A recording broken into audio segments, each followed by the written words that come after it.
abuwar da nake nema annabi kai amsa alfarmar Allahu mai rayawa ya Rasulullah ya Jamilullah kai yau amsawa sufi ne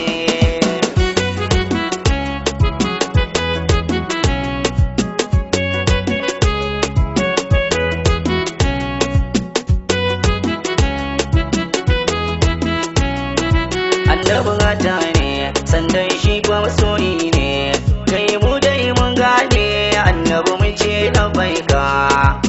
barka da zuwa annabi kai ne gatan mu sannu annabi gata ne sannan shi fa masoyi ne